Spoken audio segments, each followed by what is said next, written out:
All right, I got a few more stories and pointers here for you. I like to tell these things, and I think a lot sometimes about the way things used to be and the way they are and all that. And right now I'm having to put together a article for next year on self-driving vehicles and shuttles and that kind of thing, and that's an interesting study in and of itself. But back in the old days, I had told several people that there was a time when I could look into my rearview mirror at night, and by the shape of the headlights that were coming up behind me, this is a 65 Chevy here, or by just looking at the tail lights on one ahead of me, I could tell you what year model it was, because they didn't use the VIN number to determine the year model across the board on every car. And it was such that shop manuals, whenever I was working on cars in the early 70s, would basically have line art so you could see what year model you were working on by looking at the way the grill was configured. And it was like this on cars. Pickup trucks sometimes might look the same for 2 or 3 years, but cars changed virtually every year. So you could just glance at the bumper and the headlights and or the tail lights and tell what year model the car was if you knew your cars. Particularly on the more common cars. A lot of people around here drove Chevys, you know.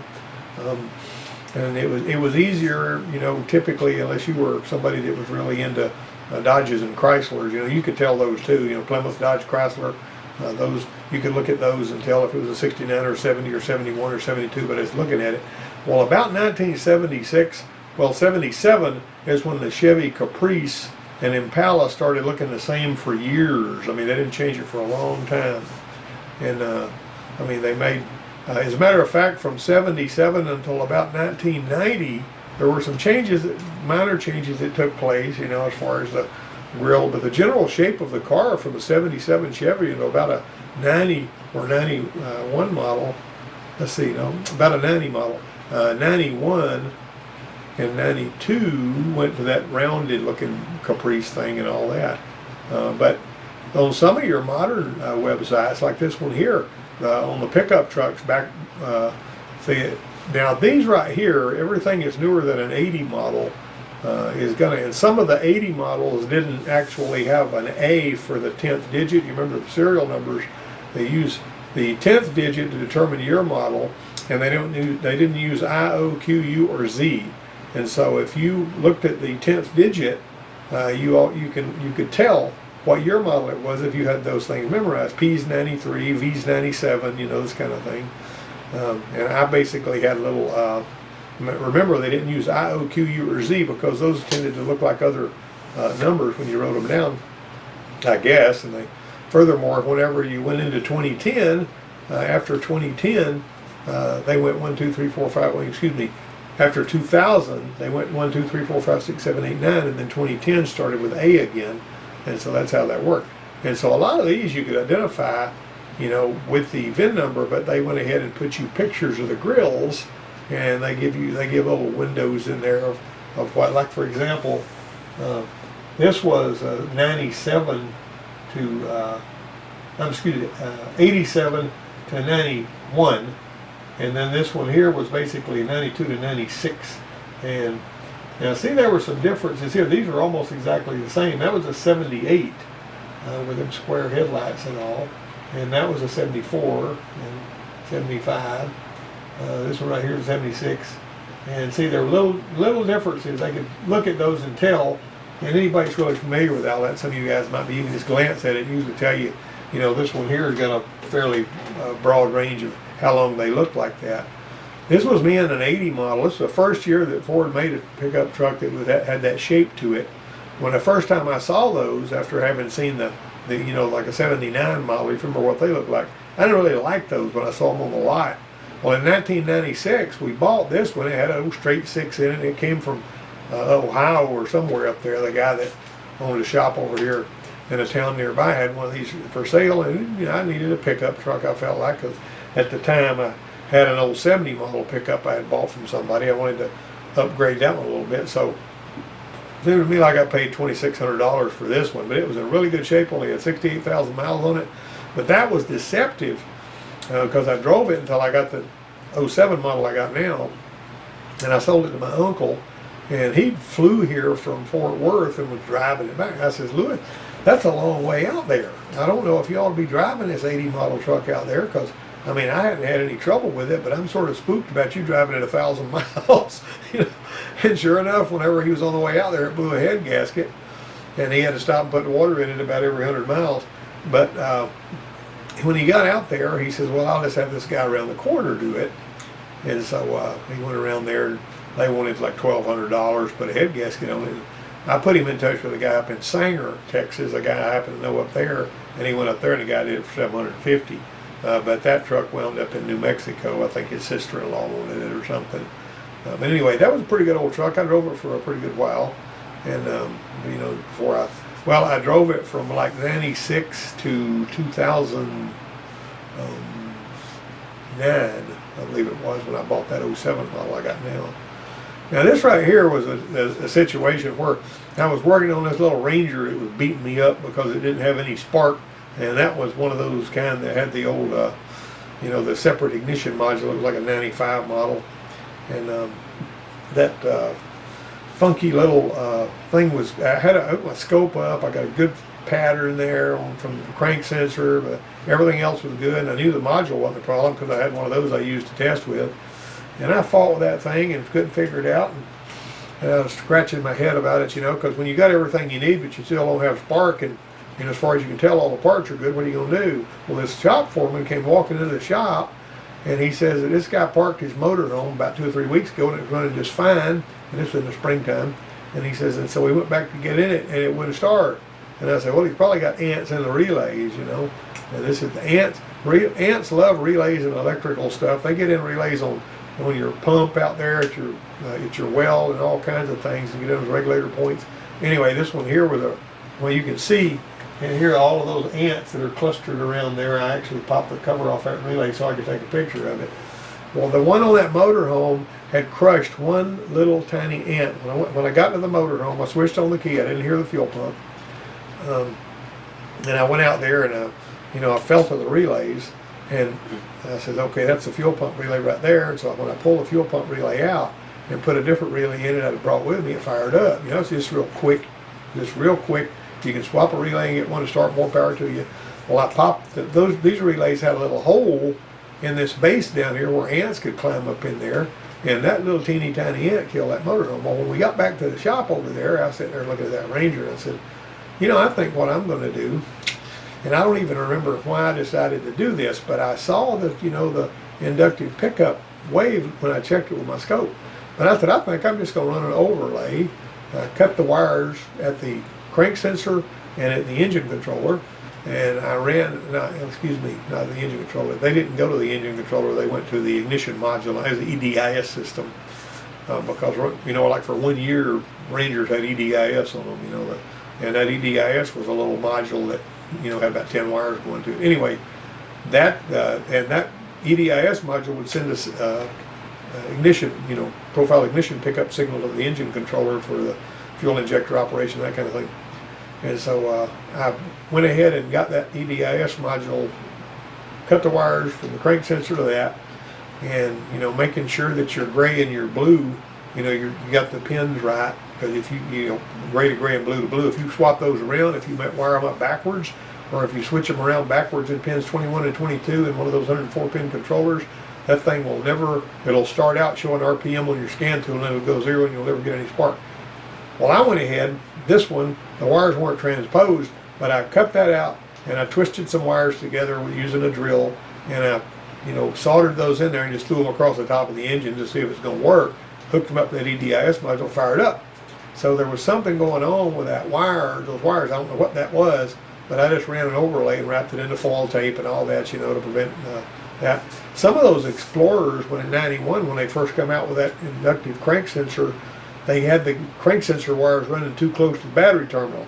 And that inductive battery, the magnetism from the induction of spinning the starter would confuse the crank sensor, and they wouldn't start because of that. You know, so you got to be careful where you run those wires, and you can't. They got to have a shield around them so that they don't get messed up. But anyway, I have seen ants pile up on top of a car battery 1/4 of an inch thick from one post to the other and kill the battery. I mean, this Thunderbird came in with a dead battery. When I opened the hood, it was nothing but solid ants. I mean, just a mountain of ants that was built at each post, and they were coming together with about a quarter of an inch deep all the way across the top of that battery. And the bodies of those ants had carried enough juice to where it killed that battery overnight. And I guess their little antennas got shorted out or something, and they kept coming up there to join their buddies. And so they had a whole bunch of dead ants on top of that battery. Now this right here is something I meant to have the other day when I was talking about when people pull the distributors, like when they pull the intake off these CSFI, central fuel injection, like a 96, 97, 98, the ones on the Chevys, like the V6s and the V8s that had those poppet style injectors. Well, the cam retard offset has got to be set, or you'll wind up with, if it's off enough, it will bank fire the injectors and the fuel economy goes to pot. Well, you got to have a scan tool that has this cam retard offset reading on it, and there's reading -5 degrees. And what I always did, you've got to bring it up above 1,000 RPM, and you turn the distributor until this reading is at 0. Now Dodge trucks have got a very similar setting. Some of the late 90s Dodge truck with distributors, they got a very similar setting to this with using a scan tool and turning the distributor. Keep that in mind if you ever have to pull the intake off, fix an oil leak on one of those CSFIs, you better set that cam retard offset, because the engine may start and run and seem like it runs pretty good. They're going to come back grousing about fuel economy if you don't have that cam retard offset set right. Sometimes, even though nobody's moved the distributor, you'll find out the cam retard offset wrong, and you'll just have to put a distributor in it. Fortunately, that silly plastic distributor that GM put in there when they first built those things, you can go to Advanced Auto Parts or anywhere that sells parts like that, and they have aluminum distributors that are really, really nice. That come with the sensors. You put them in there and you dial them in on 0, and then it'll make it run a lot better. A lot of times just replacing the distributor on one of those and setting the cam retard offset is all it needs. Now they have that distributor locked down where you're not supposed to be able to adjust it because they don't want you turning it. But if you get a tooth off or something like that, you're going to have some issues with that. Anybody that's worked with distributors knows getting one a tooth off is kind of a drag, because you got to pull it back out of there and get it right and turn the little oil pump drive so that it's lined up and you drop it back down in there. But that's what the cam retard offset looks like on a scan tool. That, believe it or not, was on an OTC Nemesis, which you can't even buy anymore. They don't even sell those or make them anymore. And those were pretty cool tools because they would also do OBD1. And his friend of mine needed something to do OBD1 because he had a shop over there and he didn't have anything anymore. I guess his other one died, whatever he was using. And I had this one here that I sold him for something like $150. I think I paid $550 for it back in 2009, but when they still had those. And they had a color screen version of this. OTC did it, they came out. But now if you go looking for one of these, they just don't have them anymore. Now this was kind of a funny story. This guy was doing a water pump job on this Trailblazer, and he popped this bolt off up in there. And I told him, I said, you're going to have to drill up in there and then get an easy out and take it out of there. Well, this is where he got bogged down, because I had him pull the radiator out and all that. You're going to have to, be able to go straight in there and all that. Of course, he used a 3/8 air ratchet tightening them little 6mm bolts and just busted them off, or busted one of them off. And so he was going to try to drill it, and since it didn't drill in there like hot butter, he just, gave up on it. And then this other guy, who was really a pretty good mechanic, he was going to drill in there. He's kind of young, but he couldn't get it to go in there. And he says, you don't have a good enough drill bit to do this with. And I said, well. So anyway, both of those guys were working afternoon jobs, so they had to go to work.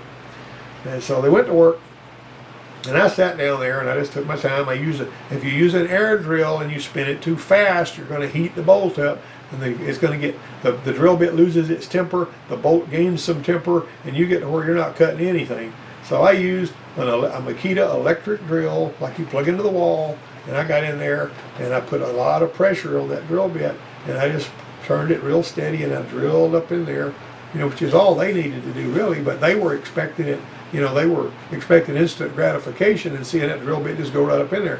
Well, I got that easy out, and I screwed that thing out of there, and I texted them both this picture, and they swore up and down I used a different drill bit or I had cheated them somehow.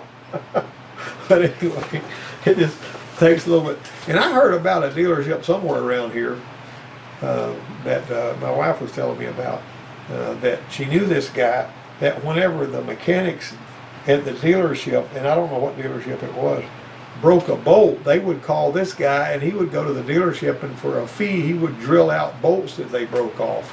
And I thought, who in the Sam Hill has ever hired somebody to drill out a bolt that I know about? I've never heard of that. I've always had to drill out my own. You know, there's some things that you just can't get other people to do for you. This lady right here was really happy. I worked on this Honda car of hers for years and years when I was over to college. We would do her maintenance work and all, and you know, when it hit about 270,000 miles, you know, and she said, what do you think I ought to do to stave off any problems I might have? And I said, well, I tell you what, I usually recommend, since you've changed the oil like you should, and it's got good plugs in it and all, I would put a belt tensioner on it and a radiator in it, because these plastic radiators can fail without warning, and if they do, you can fry the engine before you know it, because a radiator can dump a lot of coolant really fast, or it can just crack and start leaking a little bit. But the long and the short of it is, she went ahead and paid us to put a radiator in it and a belt tensioner. Got a good belt tensioner for it, because you don't want to get a sorry belt tensioner. Some of these sorry belt tensioners, I like the Gates belt tensioner and I like the OEM. Well, I think Gates and OEM are probably made by the same people or something, because they look almost exactly alike. And I have had problems with some of the other belt tensioners. I'll talk about that in just a minute. Now, whenever you're pulling the you know, like I say, if you got the transmission out on one of these, you just need to go in there and look and make sure that those freeze plugs aren't leaking. These, well, I call them freeze plugs. They're not really freeze plugs. They're expansion plugs, because they're not made to pop out there when they freeze, although sometimes they will. But this is just where they were holding the block whenever they machined it and all that, and they put those expansion plugs in there to stop up them holes. But those things rust from the inside, and they wind up leaking. This one here, you can tell it had been leaking for a long time. And I remember that was a 3-liter Ford. So if you actually miss something like that, and then you put the transmission back in, and then it starts leaking water from behind there not long after that, because you didn't look at it, they're liable to think that you did something to cause it, you know, even though you may not have. So it's a good idea to always pop that flywheel off there. Like I said last week, look at the rear main seal and look at these plugs, you know, or make sure that they're not rusted through or something like that. Sometimes it's not a bad idea to, because they're so easy to get to at this point, just to go ahead and pop a couple of new ones in there. And I usually like to put Aviation Permatex on them before I pop them in there, but you don't have to do that if you don't want to. As a matter of fact, I would paint the inside of the plug with Aviation Permatex and paint it around the outside and knock them in there. Of course, if that rust takes that cadmium plating off and rusts through them, I don't think that Aviation Permatex is going to make them last any longer. Everybody that has had a shop and has done very many brake jobs has seen this kind of thing. You know, people just keep driving them and driving them and driving them, claiming they never heard a noise and all that. You know, it's just kind of funny to see how that works. And I just about, most people have either got a rotor laying somewhere they like to show people, or they'll have a picture of one that they found that, you know, had worn all the way down to these cooling fins and all. Now, on these Nissan Titans, when you're putting the coolant back in them, you know, these are the ones that's got the water pump in the heater hose. It's got a special water pump in the heater hose to make sure it gets good circulation through the heater core. But that's neither here nor there. But whenever you're filling one of these up, it's got a filler on the radiator, and it's also got the pressure cap is actually on the bottle, on the surge bottle. But if you don't jack this thing up, this has been my experience, whenever you're just pouring the coolant in there, you got to jack it up just as high as you can jack it up in the front, kind of like this one is, to make sure that the air all burbles its way out of there, and you got the block completely full of coolant. If you don't jack the front of it up, and some of these other cars they have the radiator that's actually a little lower than the engine because of the shape of the hood of the car, then you're probably not going to get all of the water out of there. And I preached and preached and preached to my students that putting the water, you know, putting the coolant back in a cooling system on a car is not like pouring water in a bucket.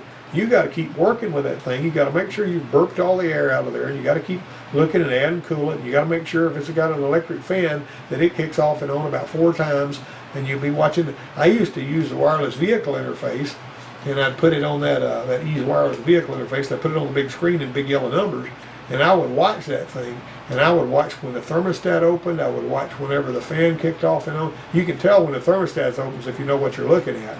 And you just keep watching them numbers. It was real easy to stand there working on the car, watching the screen, or having it where you can look at it. That's real handy to do.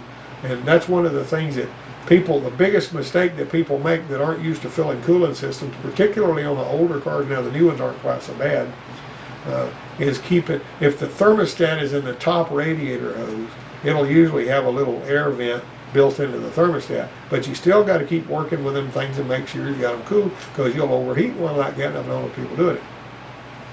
Now, if like on the old Volkswagen Rabbits and on some of the Toyota Camrys and stuff, they were pretty slick. They put the thermostat in the bottom hose. First car I remember seeing that on was like a 2.8 in a Mustang from way back in the 70s. They put the thermostat in the bottom hose, and so it's real easy when you're pouring coolant in there, all the air comes out real easy. But every car is not alike. You got to make sure you know how to put that coolant back in there and keep working with it. Now, if you don't want it puking all over the floor, like you know how they do, when it fills up, you think you got it full, and then it makes a big mess. I built this little cap. I've talked a little bit about this on other videos. I took that cap apart, and so that the only seal on it was the one around here. So when you put that on the radiator, that coolant can come and go as it pleases going into your degas bottle. And what happens whenever you get it as full as you can get it, with your antifreeze, and then you put this cap on there. This cap's not going to let it build pressure, but it is going to cause that coolant, as it fills up, it's going to go through that hose to your degas bottle. Now, you need to keep coolant in your degas bottle. That's really important. Because if you do this the way I'm telling you, and you got to have it as full as you can get it before you start, it will push the air into the degas bottle, and it will drink coolant back out of the degas bottle. And you know what the sweetest thing about this is? Besides the fact that if you've got an old radiator cap, you can build one really easy for those kind of systems. You don't build any pressure, so you're not under the danger that you are when you're using a pressure cap. And this is something that I came up with, and I know the tool trucks have got these big yellow funnels that you put on there and all that. I mean, this right here works better than anything else I've ever done with all of the burping I've done. And I would get them to all different sizes of caps, so I'd always have one to fit whatever I was working on. And that's the handiest doggone thing I ever saw. And there is somewhere on my YouTube channel a coolant bleed video where I'm showing this cap. Now, the reason I painted the cap red is so I won't forget and leave it on there, right? So if I paint it red or yellow or some color like that, so I always remember to take it off and put a new cap back on there. And of course, anytime you're flushing the coolant system, you need to go ahead and replace a radiator cap. Anyhow, just smart to do that. Doesn't cost very much, because you can take the old cap and build you one of these. A little bit. It takes a little bit of muscle to get that stuff off of there, and cutting it and all that kind of stuff. But you can do it. Now, this right here is something that I would have my students do, and I'd have them cut this an 1.25 inch piece of round stock that I got from the old front end part, old drag link off a van or something. And that metal's not all that hard, but this right here is an exercise that I would have my fundamental students do. It was sort of an optional exercise, and it was kind of comical, because what they would do is that the guys wouldn't want to fool with it, and the girls would usually be the ones that would do it. And I'd have them saw a little thin wafer off the end of this, and they'd have to start and do it with a brand new hacksaw blade to begin with. I think that guy was having trouble because I started him out with a used hacksaw blade. But with a new hacksaw blade and some fairly aggressive teeth, you could saw for about 2.5 or 3 minutes and have that thing sawed off. And then I would buff the corners of it and all that kind of stuff. And it'd be about the size of a silver dollar when I got through with it. And I would use a stencil. The little things you hit, whatever those things, marking, put the letters of their initials on it, and then clean it up and all. And I'd give it to them to carry in their pocket. Some of them want to paint it or something like that. But anyway, it's just like a little souvenir. Now, like I say, some of the boys, I had big muscle-bound guys that just wouldn't fool with it. But those girls, just to prove that they could, they would get a hacksaw and they'd cut that thing off. And all. And sometimes I would do it just to show them how easy it was with a new blade before I ever, I said, who wants to do this when I'm through? And all. And the guys would be kind of lazy if they don't want to fool with it. Now, this one right here was a Nissan Titan. This is not the same vehicle the other guy was working on. This one here came in making a horrible noise. It was just making a terrible racket. And I determined early on, whenever I got under there, it was leaking oil from the rear main, but it also had a cracked flywheel on it. And that flywheel, was just really badly cracked, and it was making horrible, horrible noises. And that flywheel was about $110. I got one of those. We put a rear main seal in it. I pulled the transmission out, obviously. We put it all back together, And the darn thing was, the noise was different, but there was still a noise that I didn't like.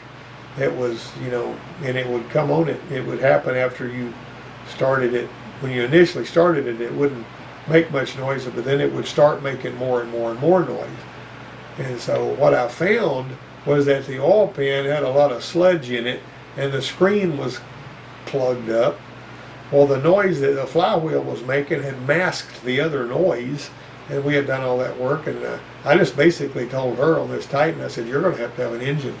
And, you know, so she went, but, you know, I don't remember, she was a little put out because she thought the flywheel was going to fix it. Of course, she needed the flywheel. And so she took it to some other shop somewhere to get an engine put in it. And I don't know what the deal was with that other shop, but they tried to act like we never even put a flywheel in it. And I said, look, when she called, I said, look, I've still got the flywheel we pulled out of your truck, and I want you to bring me the flywheel that's on that truck right now. And let me show you the flywheel that I took off of this truck and the one that this guy, you know, she was trying to figure out some way she could get her money back, you know, for the work we had done. Now, she needed the flywheel. There was no doubt about that. You know, and yeah, that was a bad call on my part because I was the one that was pulling the trigger on that thing. And, you know, my goodness, that flywheel was just making a horrible, horrible racket. But you couldn't even hear the engine knock because the flywheel was so loud. Anyway, long and short, that's one right there that was a sort of a bad call. Now, the dye that you pour in these, this particular one here had an oil leak that was misdiagnosed. Nobody did any work on it. But these guys were just scratching their heads trying to figure out where the oil was coming from. I said, look, let's put some dye in this thing, see what we can figure out. And it turned out that this one here had a missing gasket on the oil filler cap, and all of the oil was coming out of here.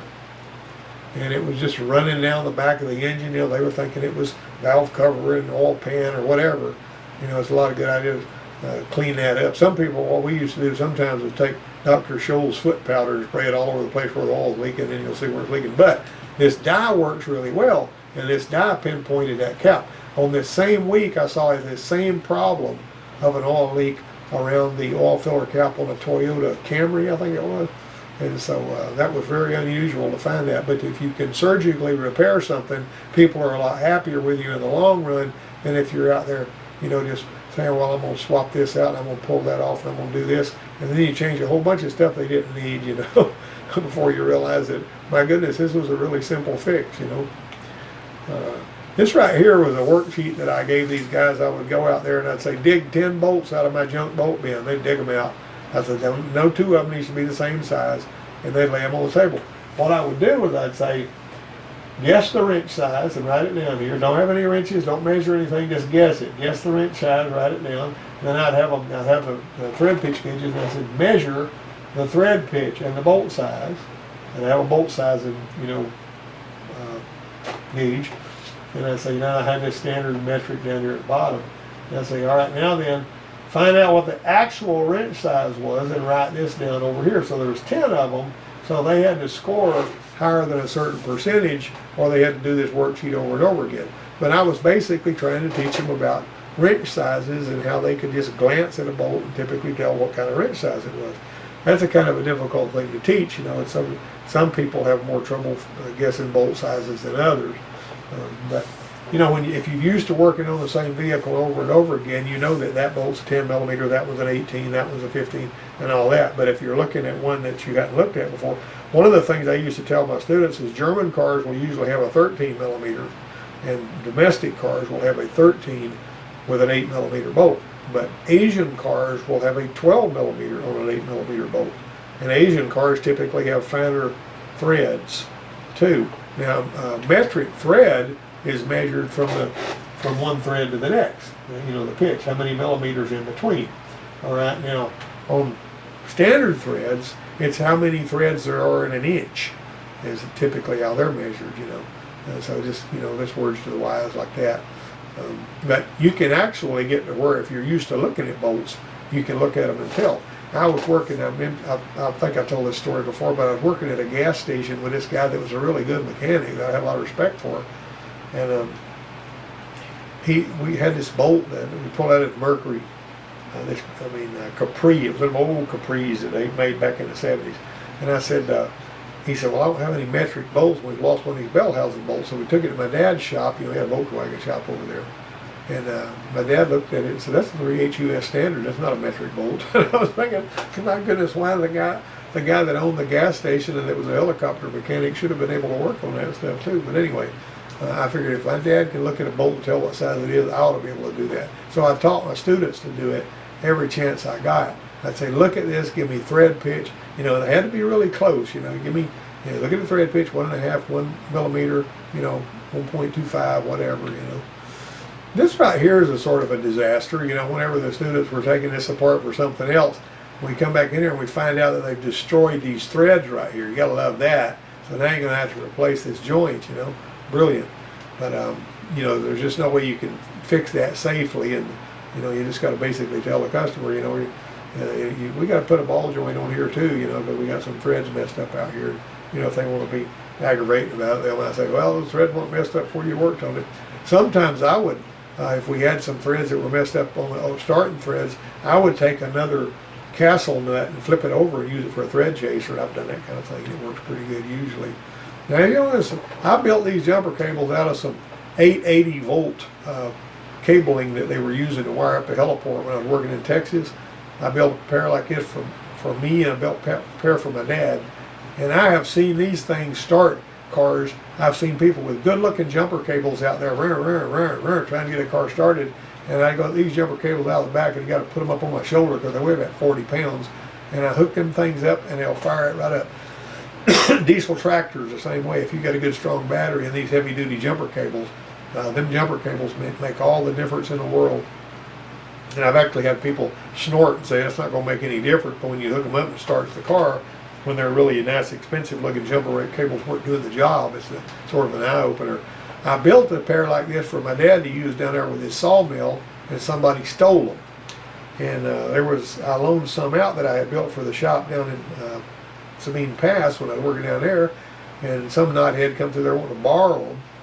And he seemed like a pretty nice guy, and I loaned them to him. He never brought them back. You know, I should have got his driver's license or something. But for some strange reason, these kind of jumper cables here, when they're big and heavy like that, people recognize them. If you got them where they can get their hands on them, they'll run off with them. We had some of them late 80s Ford pickups. You know, the little link that moves the ignition switch rod. You know how they like to brake on these. We had tilt wheels, and this guy right here decided he was going to go ahead and try to fix that himself. He came in here and he had ripped a whole bunch of stuff apart. You ever seen this? Can I get a witness? Anybody that's been around, you know, people that try to do their own work for a while has seen this kind of thing, where this guy brings in this plastic container all these little parts, just a big bunch of parts down here. That's what he was trying to replace right there. And he stripped this thing down a whole lot worse than he ever should have. Had the upper part of the steering column out of there and just made a mess out of the whole thing. So anyway, they bring it over to the dealer, let you put it all back together. You know how much fun that is. All right, so this right here was, see that belt tensioner? How it's crooked? All right, this is a straight pulley. This pulley ought to be running true like that. One morning, when I was on my Taurus, getting ready to leave the driveway, the belt tensioner just popped. You know how they do, pop. That's why I told that woman on the Honda she needed to replace her belt tensioner, because them things will fail without warning and you didn't even see it coming. And I've seen that more than a few times. But anyway, mine did that to me. It was Saturday and the dealership's closed, you know, so I went around to the local parts house that I was familiar with. I said, hey, I need to buy a belt tensioner. They said, oh, it'll be $80, you know, 79 bucks and change or whatever. And I said, well, that's a little bit steep, I think, but I'll go ahead and pay for it, you know, because I got to have it. So I went in and bought their belt tensioner, their store brand. And so I brought it back around and I put it on my Taurus. And about 2 or 3 days later, I just dropped by the dealership for something else. And I said, if I had to come in here and buy a belt tensioner for my 95 Taurus, and you didn't even know me, and I'm just a guy off the street, what would you charge me for a belt tensioner? So he flipped it up. He said, that'd be $55. And I said, print me that up on a quote. So he printed it up on a quote, and I took it back to this parts store, and one of their claims to fame is they'll match any price and all this kind of stuff, you know. And so I threw that on the counter. I said, I threw his receipt. And I said, you sold me a belt tensioner for $80 in the Ford place, and this is the over-the-counter price. This wasn't any kind of a wholesale price because they knew me. I says, why are they selling theirs for $55 and you selling yours for $80? And the guy says, well, they're selling them for less than what we pay for ours, so we can't do anything about matching that price. Well, I wasn't really expecting them to match the price. I kind of wish they had, but I said, all right, well, you know, you're buying them from the wrong place. I guarantee you could probably buy 1,000 of them from Ford for $30, sell them for $55, and you wouldn't be selling them for $80, you know, which is that much more than what they're, you know, selling for at the Ford place. Well, I sold that car to my son not long after that, and he was working at a tire store down there, and he was grousing because the belt was squealing. And so he was going to spray a little bit of silicone on the belt, and every time he did, the belt would just jump off. And this is the deal. It was a situation like this. And I have seen that same brand of belt tensioner do this over and over and over again. And I specified that I did not want that brand of belt tensioner because it was not reliable. And I think that company that makes these belt tensioners that do this have finally got their act together and probably started making better ones by now. But anyway, I will say that Gates belt tensioners don't do this, and the OEM don't do it. But some of your cheap belt tensioner manufacturers will have that kind of problem. Well, that's about all I got for you today, and I hope you enjoyed the stories. And I will tell you some more stories or have something else to talk to you about next time. And so that's all I got for you today. We'll see you later.